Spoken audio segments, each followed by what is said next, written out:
बातमीपत्रामध्ये आता पाहणार आहोत प्रत्येक जिल्ह्यातली बातमी अतिशय वेगवान स्वरूपात सुरुवात करूयात। युद्धामुळे एकीकडे गॅस टंचाई आणि दरवाढीमध्ये सर्वसामान्य होरपळत असताना आता खाद्यतेलाचे दरही वाढल्याने फोडणी देखील महागली आहे। गेल्या एकाच महिन्यात खाद्यतेलाच्या दरात प्रति किलो सुमारे 3% दरवाढ झालेली आहे आणि यामुळे गृहिणींसह हॉटेल चालकांचे बजेट कोलमडणार असून जेवण महागणार आहे। एलपीजी सिलेंडरच्या पुरवठा परिस्थितीमध्ये सुधारणा होत असल्याचा दावा केंद्र सरकारने केला आहे। त्यानुसार देशभरातील सिलेंडर बुकिंगमध्ये घट होत असल्याची माहिती देण्यात आली आहे। प्रेस इन्फॉर्मेशन ब्युरोने दिलेल्या आकडेवारीनुसार 14 मार्च रोजी सुमारे 77 लाख एलपीजी बुकिंग नोंदवण्यात आली। त्याआधी 13 मार्च रोजी ही संख्या 88.8 लाख होती, म्हणजेच केवळ एका दिवसात बुकिंगमध्ये 11 लाखांहून अधिक घट झाल्याचं दिसून आलंय। नवी मुंबई आंतरराष्ट्रीय विमानतळाच्या प्रकल्पासाठी केलेलं भूसंपादन बेकायदेशीरच आहे असा निर्णय देत सर्वोच्च न्यायालयाने राज्य सरकार आणि सिडकोला दणका दिलाय। उन्हाळी सुट्ट्यांमुळे होणारी प्रवाशांची अतिरिक्त गर्दी लक्षात घेता मध्य रेल्वे प्रशासनाने अतिरिक्त 120 विशेष गाड्यांची घोषणा केली आहे। या गाड्या सीएसएमटीहून पुणे, सोलापूर, नाशिक रोड आणि नागपूर इथे चालवण्यात येणार आहेत। अतिरिक्त गाड्यांमुळे यंदाच्या हंगामात गाड्यांची संख्या 2012 वर पोहोचली आहे। कॅन्सल डीडी झाल्यानंतर मुद्रांक शुल्काचा रिफंड मिळण्याबाबतचा कालावधी कमी करण्यासाठी महसूल विभागाने पावलं उचलली आहेत। त्यासाठी महाराष्ट्र मुद्रांक सुधारणा विधेयकामध्ये सुधारणा केलेली आहे। या विधेयकानुसार मुद्रांक जिल्हाधिकारी ते नोंदणी महानिरीक्षक यांच्या अधिकारात वाढ केली आहे। त्यामुळे सुमारे 20 लाख रुपयांपर्यंतच्या मुद्रांक शुल्काचा परतावा मुद्रांक जिल्हाधिकाऱ्यांच्या स्तरावरून मिळणार आहे आणि त्यामुळे नागरिकांना 45 ते 50 दिवसातच परताव्याची रक्कम थेट त्यांच्या बँक खात्यामध्ये जमा होणार आहे। राज्यात सध्या उन्हाचा कडाका असतानाच हवामानात मोठा बदल होण्याची शक्यता व्यक्त करण्यात आली आहे। महाराष्ट्रामध्ये सोमवारपासून 20 मार्चपर्यंत कोकण वगळता अनेक भागात विजांच्या कडकडाटासह पावसाचा अंदाज व्यक्त करण्यात आला आहे, अशी माहिती ज्येष्ठ हवामान तज्ज्ञांनी दिली आहे। नवी मुंबई येथील एपीएमसी फळ बाजारात गुढीपाडव्याच्या पार्श्वभूमीवर हापूस आंब्याची आवक सुरू झाली आहे। मात्र कोकणातील हापूस मर्यादित प्रमाणात येत असल्याने दर गगनाला भिडलेत। सध्या हापूस आंब्याची एक पेटी 12 ते 15 हजार रुपयांपर्यंत विकली जात असून यंदा आमरसपुरीचा बेत महागात पडण्याची शक्यता आहे। ग्रामीण महाराष्ट्राची जीवनवाहिनी मानली जाणारी लालपरी आता मोठ्या बदलाच्या दिशेने वाटचाल करते। 2037 पर्यंत एसटीच्या ताफ्यातील सुमारे 22,000 बस पूर्णपणे इलेक्ट्रिक करण्याचं उद्दिष्ट राज्य सरकारने ठेवलंय, अशी माहिती राज्याचे परिवहन मंत्री प्रताप सरनाईक यांनी विधान परिषदेत दिली आहे। आखाती देशात सुरू असलेल्या युद्धाचा फटका द्राक्ष उत्पादक शेतकऱ्यांना बसलाय। जयंतपेटी बंदरात शेतकऱ्यांच्या द्राक्षांचे सुमारे 300 कंटेनर अडकून पडले होते। आता हे कंटेनर आखाती देशांकडे रवाना होऊ लागल्याने काहीसा दिलासा मिळालाय। मात्र वाढलेल्या वाहतूक खर्चामुळे शेतकऱ्यांना अपेक्षित दर मिळणार का याबाबत चिंता व्यक्त केली जाते।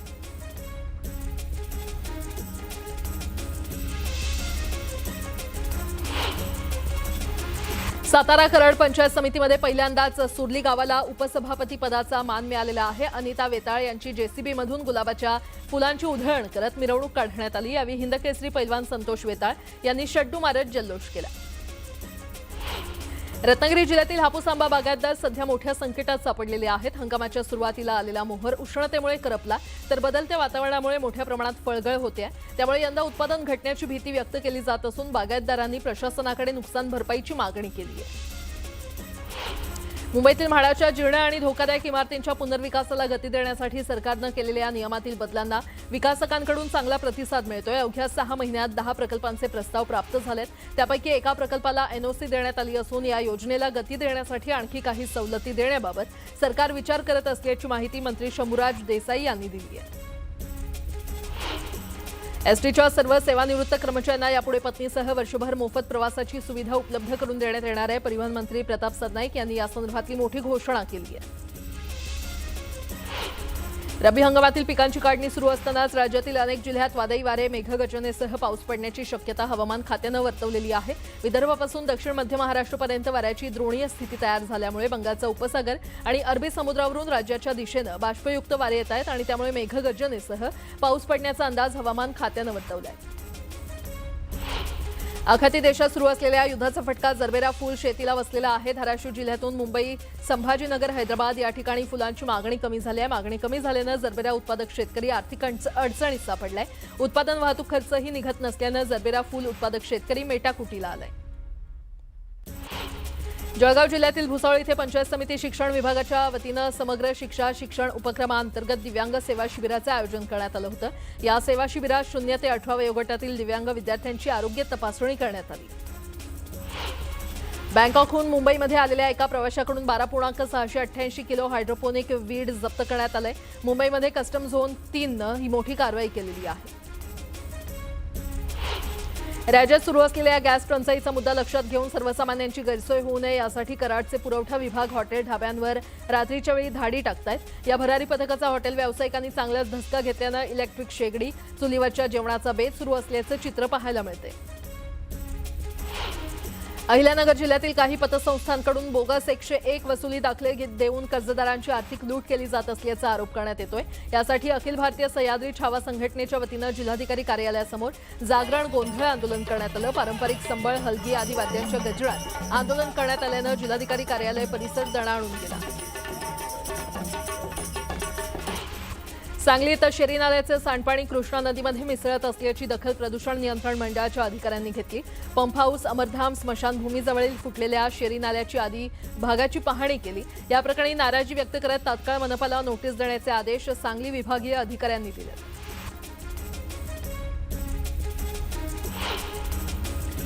सविस्तर बातमी पाहूयात। घरगुती गॅसचा तुटवडा नसल्याचं पुन्हा एकदा मुख्यमंत्री देवेंद्र फडणवीसांनी स्पष्ट केलं।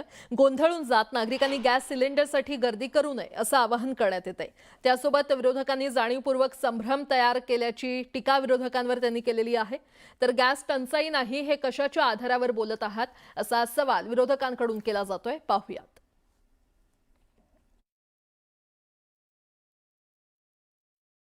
जाणीवपूर्वक लोकांच्या मनात संभ्रम तयार करायचा, लोकांना रांगेत उभं करायला लावायचं।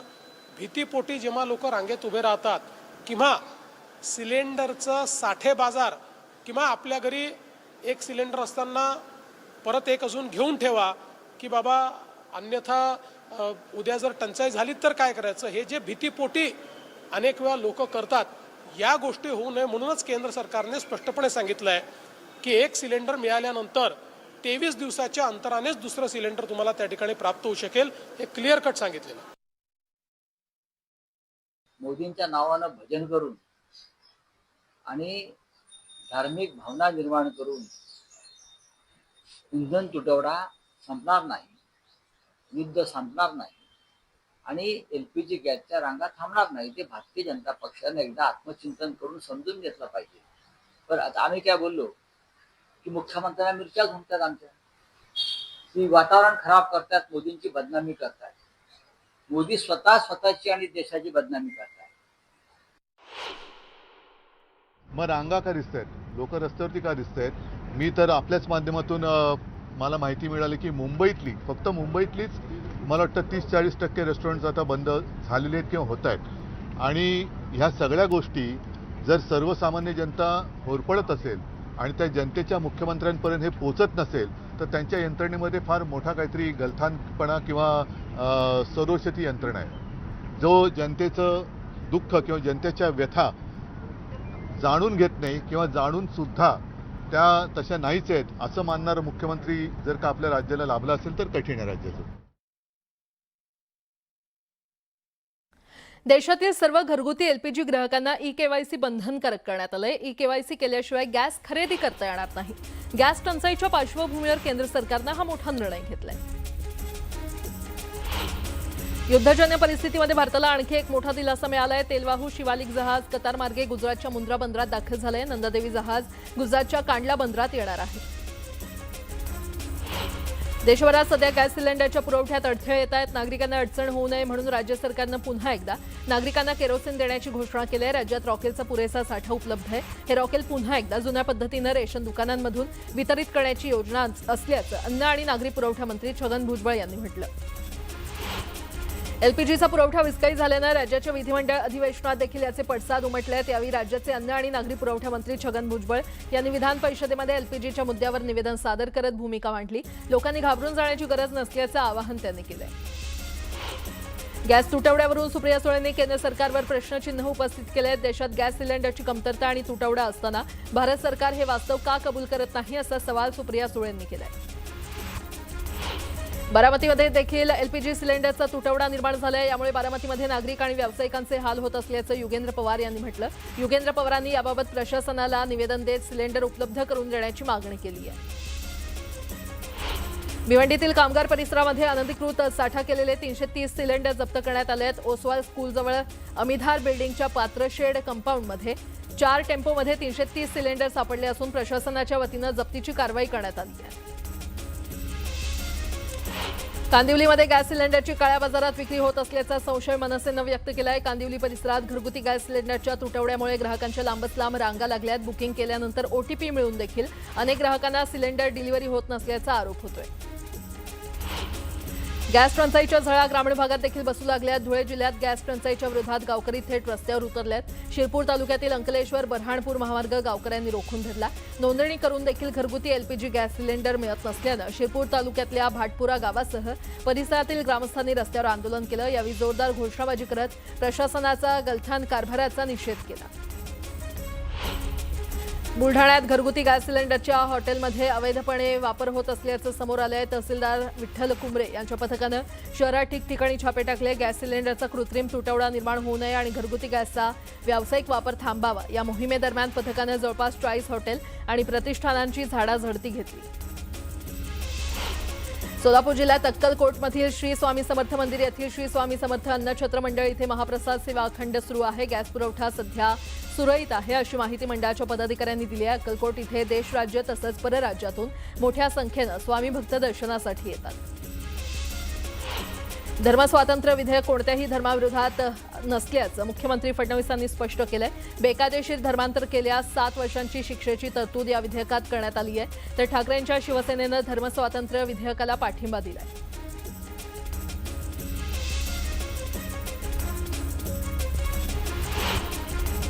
भाजप खासदार निशिकांत दुबे यांनी ज्योतिर्लिंग भीमाशंकर मंदिर बंद असतानाही या ठिकाणी हेलिकॉप्टर नेऊन दर्शन घेतल्यानं मोठा वाद निर्माण झाला. आमदार सचिन अहिर यांनी विधान परिषदेमध्ये प्रश्न उपस्थित करत दुबे सरकारचे जावई आहेत का असं म्हणत जोरदार टीका केली. दरम्यान या प्रकरणाची चौकशी करण्याचं आश्वासन उदय सामंत यांनी दिलंय. उद्धव ठाकरे आणि विधानसभा अध्यक्ष राहुल नार्वेकरांची भेट झाली आहे. दोन्ही सभागृहात विरोधी पक्ष नेता नाही याची आठवण करून देण्यासाठी ठाकरेंनी ही भेट घेतली. तसंच विधान भवनात ठाकरेंच्या पक्षाला पक्ष कार्यालय नसल्यानं ते मिळावं यासाठी मागणी करण्यात आली आहे. येणाऱ्या पावसाळी अधिवेशनात ठाकरेंच्या शिवसेनेला त्यांचं स्वतंत्र पक्ष कार्यालय मिळणार असल्याची माहिती सूत्रांनी दिली आहे. विधान परिषदेमध्ये गद्दारीच्या मुद्द्यावरून अनिल परब आणि उदय सामंत यांच्यामध्ये जुंपली. सरकारकडून बीएमसीचे 10,000 कोटी येणं बाकी असल्याचा मुद्दा विधान परिषदेमध्ये गाजला.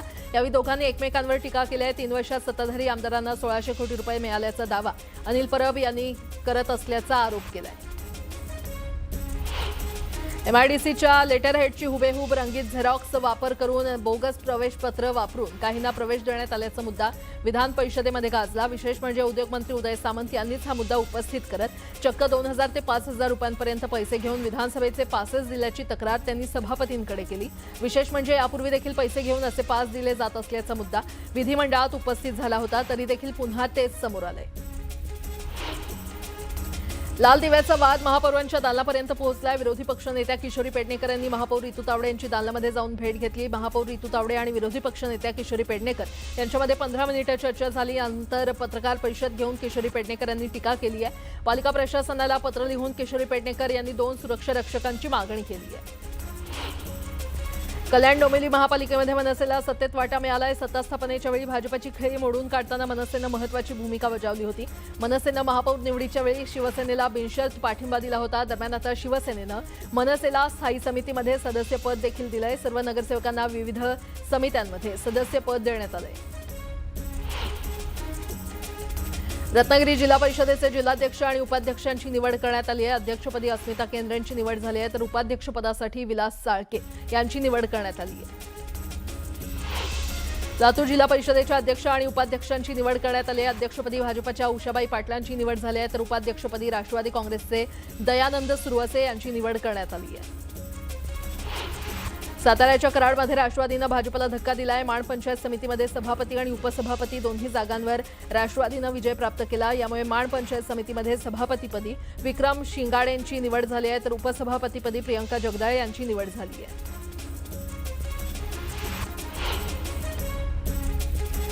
एक मोठी बातमी विधानसभेमध्ये जितेंद्र आव्हाडांनी छत्रपती शिवरायांच्या राज्याभिषेकावरून एक वादग्रस्त विधान केलं। आव्हाड यांच्या वक्तव्यानंतर विधिमंडळात एकच गोंधळ झाला। शिवसेनेच्या नेत्यांनी आव्हाडांवर टीका करत माफीची मागणी केली, तर आव्हाडांनी विरोधकांच्या मागणीनंतर शब्द मागे घेतो असं म्हटल्यानंतर सभागृहात पुन्हा गोंधळ झाला।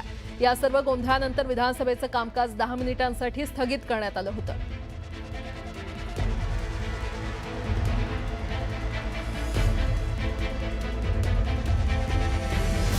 छत्रपती शिवाजी महाराजांच्या संदर्भातला जे वक्तव्य त्यांनी केले ते काढून टाका अध्यक्ष महाराज, ते पटलावरनं काढून टाका।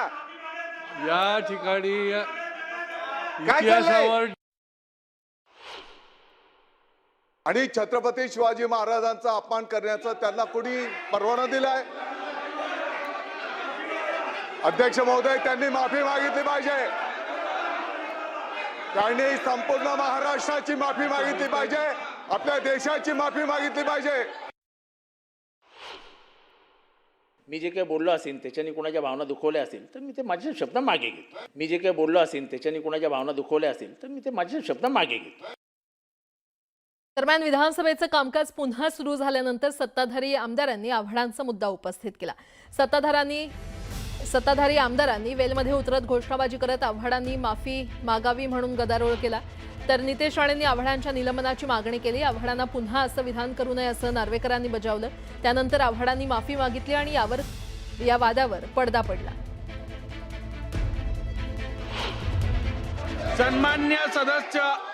सन्माननीय सदस्य जितेंद्र आव्हाड यांनी आता भाषण करत असताना जे उल्लेख केला, जो छत्रपती शिवाजी महाराजांसंदर्भातला उल्लेख केला, त्या संदर्भात मी त्यांना या सभागृहाची दिलगिरी व्यक्त करण्यासंदर्भात निर्देश देतो। आपण कृपया सभागृहाची दिलगिरी व्यक्त करून माफी मागावी। छत्रपती शिवाजी महाराजांबद्दल बोललेत अध्यक्ष महोदय, हे कोण लहान सहान व्यक्तीबद्दल नाही बोललेत आणि तरी पण यांचे हातवारे बघा, फोनवर बोलतायत। आमच्यावर काय उपकार करतायत का? एवढं बोलायचं ना, जाऊन बोला ना त्या टिपे आणि औरंगाबादबद्दल। जाऊन आम्ही काय बोलणार? पण पहिले ना अध्यक्ष महोदय निलंबित करा, अध्यक्ष महोदय निलंबित करा।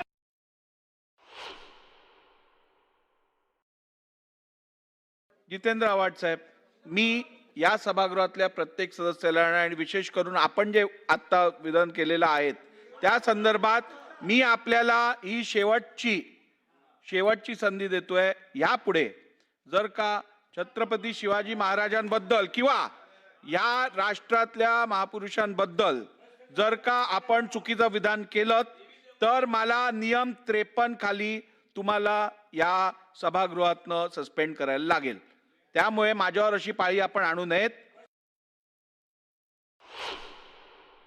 अध्यक्ष महोदय, मी माफी मागतो। बस ऐका आता अध्यक्ष महोदय, चला बस। अध्यक्ष त्यांनी महोदय, सभागृहाची माफी मागितलेली आहे। पुन्हा एकदा बातम्या वेगवान स्वरूपात। मुंबईतील एका महिलेची ऑनलाईन खरेदी दरम्यान 98,000 फसवणूक करण्यात आली। एका वेबसाईटवरून या महिलेनं ड्रेस मागवले होते आणि यानंतर पैसे भरताना या महिलेची फसवणूक करण्यात आली। नागपूरमधील सरस प्रदर्शनाला चांगला प्रतिसाद मिळाला। अवघ्या 5 दिवसांच्या कालावधीत तब्बल 3,28,43,000 रुपयांची विक्रमी उलाढाल झाली। शहरातील रेशीमबाग मैदानात नागपूर जिल्हा परिषदेच्या वतीनं सरस प्रदर्शनी सुरू असून 34 जिल्ह्यातील महिलांचे 370 स्टॉल इथे लावण्यात आले। जळगावच्या भुसावळमध्ये भारत गॅस एजन्सीच्या मनमानी कारभाराविरोधात ग्राहकांनी संताप व्यक्त केलाय। सिलेंडर बुकिंग करून 4 दिवस उलटून देखील गॅस मिळत नसल्याची तक्रार नागरिकांनी केली। गॅस वितरण करणाऱ्यांविरोधात कारवाई करण्याची मागणी करण्यात आली आहे। पुण्यात NSUIनं गॅस सिलेंडर तुटवड्याविरोधात आंदोलन केलं। यावेळी आंदोलकांनी गॅस शेगडी आणि रिकामं सिलेंडर सोबत घेऊन आंदोलन केलं। दरम्यान प्रशासनाविरोधात जोरदार घोषणाबाजी करण्यात आली आहे। बीडच्या जिल्हाधिकारी कार्यालयासमोर चर्मकार समाजानं बेमुदत धरणे आंदोलन केलं। गोपीनाथ गाडे यांचं घर पेटवून देणाऱ्यांवर कठोर कारवाई करण्याची मागणी करण्यात आली आहे। चाळीसगाव तालुक्यातील कोदगावातील ग्रामस्थांचं रेशन दुकानदाराविरोधात आमरण उपोषण सुरू करण्यात आलं। रेशन दुकानदाराचा परवाना कायमस्वरूपी रद्द करण्याची मागणी करण्यात आली। दुकानदाराचा परवाना रद्द होईपर्यंत उपोषण सुरूच ठेवण्याचा इशारा ग्रामस्थांनी दिला। सांगलीमध्ये भाजपच्या पदाधिकाऱ्यांनी काँग्रेस विरोधात आंदोलन केलं। संसदेमध्ये राहुल गांधी देशाचा अपमान करत असल्याचा आरोप करण्यात आला। दरम्यान राहुल गांधींविरोधात जोरदार घोषणाबाजी करण्यात आली। मालेगाव महानगरपालिकेच्या पदाधिकाऱ्यांनी आंदोलन केलं। थकीत वेतन तातडीनं देण्याची मागणी यावेळी करण्यात आली। दरम्यान कर्मचाऱ्यांनी जोरदार घोषणाबाजी केली। जळगावच्या चोपडा नगर परिषदेच्या कंत्राटी कर्मचाऱ्यांनी आंदोलन केलं। थकीत वेतन तातडीनं देण्याची मागणी करण्यात आली। वेतन मिळेपर्यंत आंदोलन सुरू ठेवण्याचा इशारा देण्यात आलाय। पालघर जिल्हा परिषदेसमोर कंत्राटी शिक्षकांनी आंदोलन केलं। सेवेत कायमस्वरूपी समावेश करून घेण्याची मागणी यावेळी करण्यात आली। काही दिवसांपूर्वी पेसा भरतीतील शिक्षकांना कायमस्वरूपी शिक्षण सेवेमध्ये रुजू केलं। या पार्श्वभूमीवर इतर प्रवर्गातील शिक्षकांना देखील समान न्याय देण्याची मागणी करण्यात आली आहे। मावळ तहसील कार्यालयासमोर नागरिकांनी आंदोलन केलं। नवलाख, उमरे, बदलवाडी इथे तसंच जाधववाडीतील स्मशानभूमी प्रशासनानं पाडल्याचा आरोप ग्रामस्थांनी केलाय। तातडीनं स्मशानभूमीसाठी जागा देण्याची मागणी करण्यात आली आहे, तर स्मशानभूमी पाडणाऱ्यांवर कारवाईची मागणी करण्यात आली आहे। विवाहितेवर अत्याचार करून चावडीवर खांबाला बांधून ठेवल्याच्या प्रकरणात मोठी माहिती समोर आली आहे। विवाहितेचा विवाह बालवयात झाल्याचं जबाबातून समोर आलंय। या प्रकरणात तिच्या पतीसह आईवडील आणि सासू सासरे यांच्यावर गुन्हा दाखल करण्यात आलाय। दरम्यान गावचे तत्कालीन सरपंच, ग्रामसेवक यांच्यावर देखील कारवाई केली जाणार आहे। वाशिम जिल्ह्यातील उन्हाच्या कडाक्यात वाढ झालेली आहे। उन्हाचा पारा 40 अंशांच्या पार गेलाय। उन्हाची तीव्रता वाढल्यानं दुपारी शहरातील प्रमुख रस्ते अक्षरशः ओस पडलेले दिसत आहेत। कडक उन्हामुळे नागरिक घराबाहेर पडणं टाळत असून या वाढत्या उष्णतेचा नागरिकांना त्रास होतोय। परभणीच्या वसंतराव नाईक मराठवाडा कृषी विद्यापीठात कृषी महोत्सवाचं आयोजन करण्यात आलंय। परभणीचे जिल्हाधिकारी संजय सिंह चव्हाण यांच्या हस्ते महोत्सवाचं उद्घाटन करण्यात आलं। या महोत्सवामध्ये शेतकऱ्यांसाठी मार्गदर्शन, व्याख्यान आणि कृषी उत्पादित साहित्याची विक्री करण्यात येणार आहे।